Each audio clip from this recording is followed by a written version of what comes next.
Got Edmonton, New Jersey, rotation 3 and 4. Next game on the card. Edmonton laying -125 on the road. Total sitting at 5.5, pretty much across the board in this hockey game. Edmonton Oilers finally getting a victory away from home the other night against the New York Islanders. Hard-fought win, although, it's, again, the goals for this team still hard to come by and still hard to fathom why they're hard to come by when you've got, ever since you've had Leon Draisaitl back, supposed to really be helping this team at the offensive end of the ice. But, boy, it's still been a chore and a challenge for the Edmonton Oilers to really put the puck in the net on a routine basis, and it continues to be that way, sneaking out a 2-1 win against the Islanders in Long Island, now taking on this New Jersey Devils team that for the season 9-5, but hasn't been New Jersey's best work in recent games. They've lost 3 straight for the first time all year, losing to the Oilers last week 6-3 in Edmonton. So it's a quick, short turnaround rematch here between these two teams. A 5-4 shootout loss against Calgary and a 3-1 loss against the St. Louis Blues at home, which was good for a lot of us here on the Ice Guys show. A lot of us had St. Louis. Dana had it. I think Alex had it. It was my best bet the other night, the St. Louis Blues, and they got the job done against New Jersey. Now can New Jersey bounce back? It's a 3-game losing streak. They're plagued by injuries that have caught up to them a little bit in recent games. They played the last few without Marcus Johansson, left winger, questionable once again tonight due to that concussion. So that's a concern as well for the New Jersey Devils. And really, are we going to start to see this team, I don't know about regress offensively, but tail off a little bit? I don't think you can keep scoring at the clip they have. And in the last few games, they scored 3 goals against Edmonton, they had 4 against Calgary, pretty good output there, but just the 1 against the St. Louis Blues. Even though they fired a decent amount of shots on net, still it was a tough night for them offensively. Got heavily outplayed by St. Louis, but a situation where now with the injuries piling up, you wonder if the New Jersey Devils are going to be able to keep moving forward as that team that just was scoring goals left and right. Their speed is still great across all 4 lines. They've really moved and worked hard to improve that, and that's been a reason why New Jersey's been, I think, a team that has taken some people by surprise, been able to get off to a better start than people thought. And now they take on this Edmonton team. Edmonton trying to gain some traction. The one issue I have coming into this game is, where's Edmonton's ability to win 2 games in a row? I haven't seen it. You look at the last 3 times they've been off a win. What have they done the next game? They've lost. Win against Chicago in overtime, they lose in Philly. Win against Dallas at home, they lose the next game against Washington. Win against New Jersey at home last Friday. You follow it up with the Detroit Red Wings, a team you should be able to handle, and you get shut out 4-0 at home. No consistency, no ability to string wins together for this Edmonton team. Can they finally do it tonight?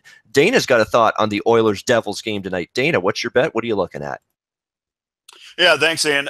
Hey, look, I love these situations, and I know they've already played this year, but I love these situations where there was kind of a heated, controversial trade in the past, and a guy goes back home to play, and that creates a little bit of an emotion, and that's what we see, obviously, with Adam Larson going back to New Jersey, where he played 4 seasons. I went back and watched the first game, and if you look at that, I mean, he was a complete difference maker. He was inspired, and sometimes those sort of things inspire everybody around you. It inspires your defensive mate in Darnell Nurse. So, I mean, that pairing was absolutely as physical as I've ever seen them this entire season. And when you get not only Larson, but when you get Darnell Nurse throwing his body around and playing inspired hockey, I mean, that's a tough defensive combo to overcome for 22 minutes a night. So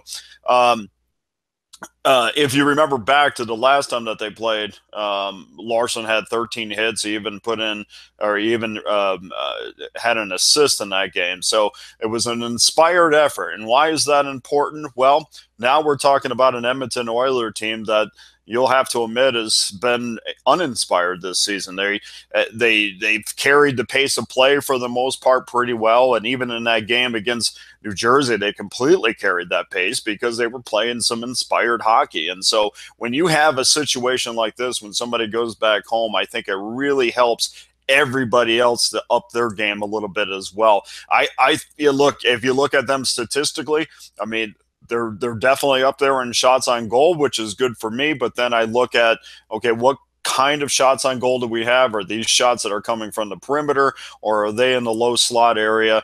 Where you really can get some greasy goals. And honestly, if you look at their shot chart, a lot of those goals have not come down low. But where they have the game where they did come from down low is against New Jersey. And it's the last time they played 4 of the 5 goals, and of course 3 of the 4 goals, and of course the 5th one was an empty netter, came in the low slot area. So they outworked New Jersey last time that they played, and I don't know if that has anything to do with Adam Larson being inspired. Maybe it does, maybe it doesn't, but I do know that against New Jersey, they looked as good as they did at any point in this season. And in fact, you want to talk about inspired efforts. I mean, the last time we really saw Edmonton play an inspired effort or inspired 60 minutes was against the Calgary Flames to start the season, in which they shut them out 3-0. And I think that might have been the worst thing that could have ever happened to this team, because that intensity level just is not there in the same way that it was last year. So I think it's going to be a very physical game. I would specifically look for Larson and Nurse to make an impact tonight. And of course, in the last game, Cam Talbot was sensational as well. So they have to also rely on that factor. The Oilers historically have done pretty well against Jersey. A small sample size, but they've won 5 out of the last 6. So I like the Oilers tonight on the road against the Devils.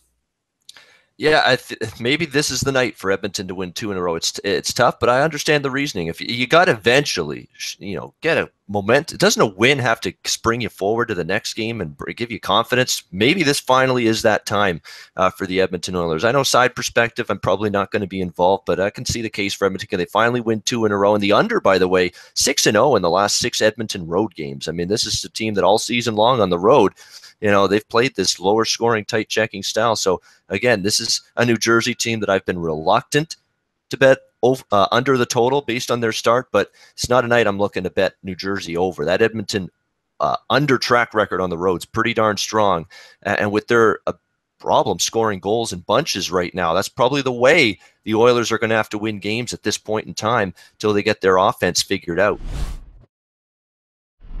Hey guys, thanks for tuning in to our channel. Now, we've put a lot of work into producing all these free videos, so please help us out and keep all our content free for you forever by simply liking, sharing, commenting, and subscribing. Now, not to mention, a visit to our industry-leading website will warm the hearts of all our SBR employees, especially myself. Now, the links are over there to the left, so do check those out. Thanks for watching.